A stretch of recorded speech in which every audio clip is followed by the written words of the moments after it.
മോൾക്കിത് വിടുന്ന കിട്ടി? ഇത് ആരാണ് ഇത്? അത് പിന്നെ എന്റെ ചേച്ചിയുടെ മോള മരിച്ചുപോയി. അയ്യോ, ഞാനിപ്പോഴും ഓർത്തേ. അടുക്കള കറി അടുപ്പത്തിരിക്കുക. അമ്മ,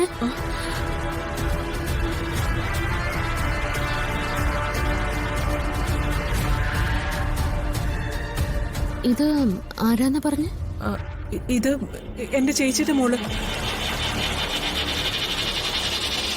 എന്താ ഞാൻ പറഞ്ഞത് മോൾക്ക് വിശ്വാസായില്ലേ?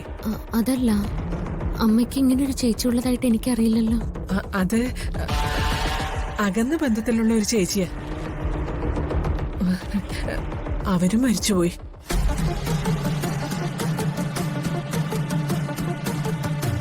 അമ്മ, ആ ഫോട്ടോ ഇങ്ങ് തന്നെ.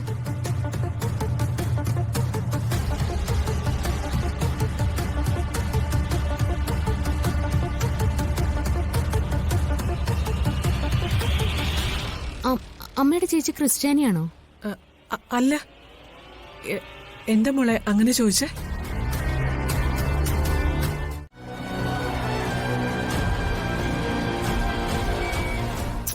ഇത്രയും സൗകര്യങ്ങളുള്ള ഒരു ജീവിതം കിട്ടുന്നാല് ഞാൻ അഭിമാനിക്കല്ലേ വേണ്ടത്.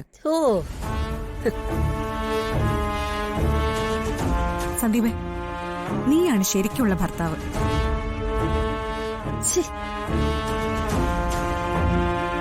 ഒപ്പം ജീവിക്കാൻ നീ ഏത് നരകത്തിലേക്ക് എന്നെ വിളിച്ചാലും ഞാൻ വരും. നിന്നോടൊപ്പം ജീവിക്കുന്ന എന്റെ സ്വർഗവും സന്തോഷവും എല്ലാം.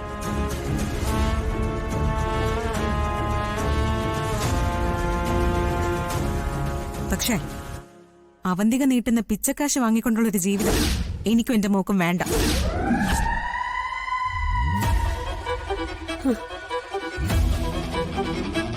തെരുവിലെ ഒരു കുടിലേക്ക് വിളിച്ചാലും ഞാൻ എന്റെ മോളെയും കൂട്ടി വരുമായിരുന്നു. പക്ഷെ നെഞ്ചു പൊട്ടി മരിച്ച് നമ്മുടെ അച്ഛന്റെ മുഖം എനിക്ക് മറക്കാൻ പറ്റുന്നില്ല.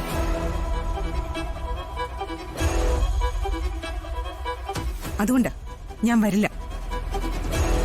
സന്ദീപ് പോവാൻ നോക്ക്.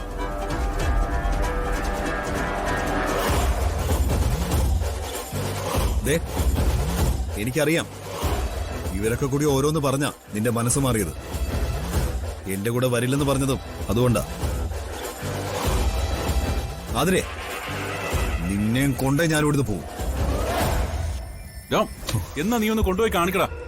ഇവളുടെ സമ്മതമില്ലാതെ ഇവളെ ഇവിടുന്ന് പിടിച്ചിറക്കി കൊണ്ടുപോകാൻ ശ്രമിച്ചാൽ സ്വന്തം ചോരയാണെന്നൊന്നും ഞാൻ വിചാരിക്കില്ല. അടിച്ച് കാരണം ഞാൻ പൊളിക്കും. ഇറങ്ങി പോടാ. ഇല്ല, ഞാനേ അങ്ങനെ പോവാനല്ല വന്നത്. എന്റെ മോളെയും ഭാര്യയും കൊണ്ട് മാത്രമേ ഞാൻ ഇവിടുന്ന് പോകും.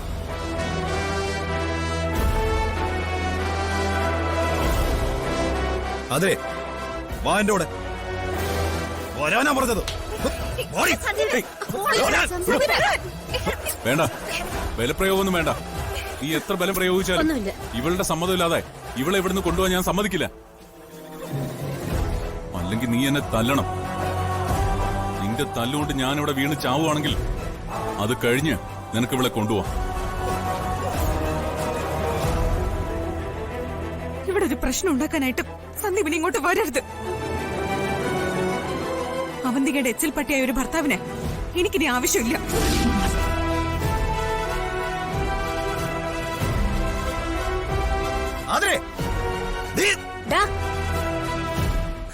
മതിയായില്ലടാ നിനക്ക്? ഇനി ഈ വീട്ടിൽ നിന്ന് ഇറങ്ങിപ്പോ ഞാനും കൂടെ പറയണോ? പോടാ.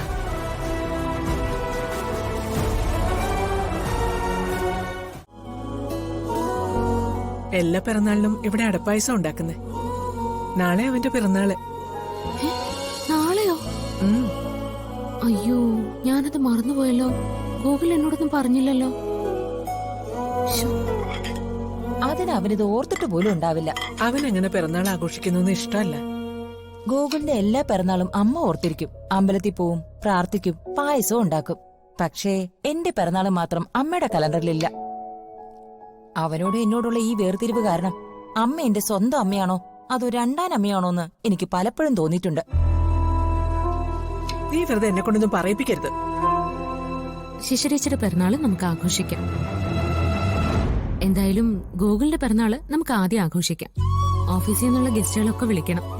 വേണമെങ്കിൽ ഗൂഗിളിന്റെ അടുത്ത സുഹൃത്തുക്കളെയൊക്കെ വിളിച്ചോട്ടെ. ആ അതൊന്നും അവനിഷ്ടമല്ല. പിറന്നാള് ദിവസം ആരും അറിയുന്നത് പോലും അവന് താല്പര്യമില്ല. ആകെയുള്ളത് പിറന്നാള് ദിവസം ഒരു അമ്പലത്തിൽ പോക്ക. അതും ആരെങ്കിലും നിർബന്ധിക്കണം. ഇത്തവണ നമുക്ക് നല്ല ഒന്നാന്തരം പിറന്നാൾ സദ്യ ഉണ്ടാക്കണം. ഉം, അമ്മ പറഞ്ഞ പോലെ ഗൂഗിളിന്റെ ഫേവറേറ്റ് അടപ്പായസം ഉണ്ടാക്കാം. ഉം.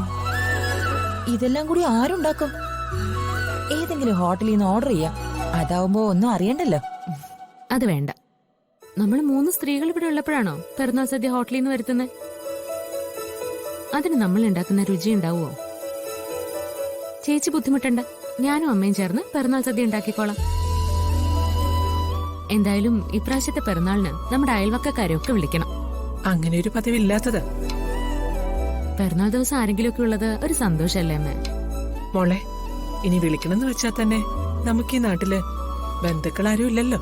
അല്ലെങ്കിൽ തന്നെ നമുക്ക് ആരാ ഉള്ളത്? അങ്ങനെയാണെങ്കിൽ നമുക്ക് അവന്തികയെ വിളിച്ചാലോ?